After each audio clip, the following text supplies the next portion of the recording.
NIA ನೂತನ ಡಿಜಿಯಾಗಿ ಸದಾನಂದ ವಸಂತ್ ಅಧಿಕಾರವನ್ನ ಸ್ವೀಕರಿಸಲಿದ್ದಾರೆ. ಮಹಾರಾಷ್ಟ್ರದ ಕೇಡರ್ನ 1990ರ ಬ್ಯಾಚ್ನ IPS ಅಧಿಕಾರಿ ಸದಾನಂದ ವಸಂತ್ ಸೇವೆಯಿಂದ ನಿವೃತ್ತರಾದ ದಿನಕರ್ ಗುಪ್ತಾ ಅವರು ಅಧಿಕಾರವನ್ನ ಹಸ್ತಾಂತರಿಸಲಿದ್ದಾರೆ.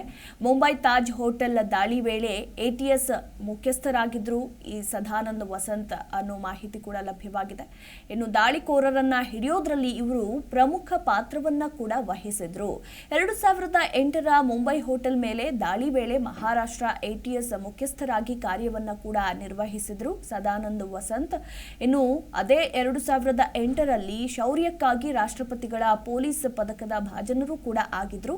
ಈಗ ನೂತನ ಡಿಜಿಯಾಗಿ ಅಧಿಕಾರವನ್ನ ಸ್ವೀಕರಿಸಲಿದ್ದಾರೆ. ಸೇವೆಯಿಂದ ನಿವೃತ್ತರಾದ ದಿನಕರ್ ಗುಪ್ತಾ ಅವರಿಗೆ ಅಧಿಕಾರವನ್ನ ಹಸ್ತಾಂತರಿಸಲಿದ್ದಾರೆ ಅನ್ನೋ ಮಾಹಿತಿ ಕೂಡ ಲಭ್ಯವಾಗಿದೆ.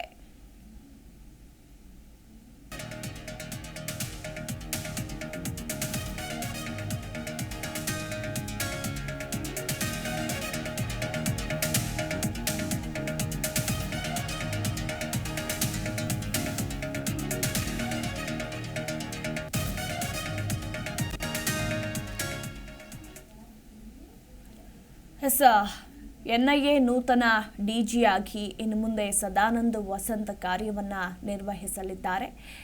2008ರ ಮುಂಬೈ ಹೋಟೆಲ್ ಮೇಲೆ ದಾಳಿ ವೇಳೆ ಮಹಾರಾಷ್ಟ್ರ ATS ಮುಖ್ಯಸ್ಥರಾಗಿ ಸದಾನಂದ ವಸಂತ್ ಕಾರ್ಯವನ್ನ ನಿರ್ವಹಿಸಿದ್ರು.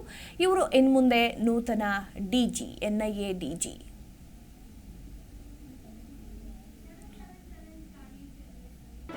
ಜಿ ಕನ್ನಡ ನ್ಯೂಸ್ ಈಗ ನಿಮ್ಮ ಮನೆಯಲ್ಲೇ ನೋಡಿ. ಎಲ್ಲ ಕೇಬಲ್ಗಳಲ್ಲಿ ಈಗ ಲಭ್ಯ.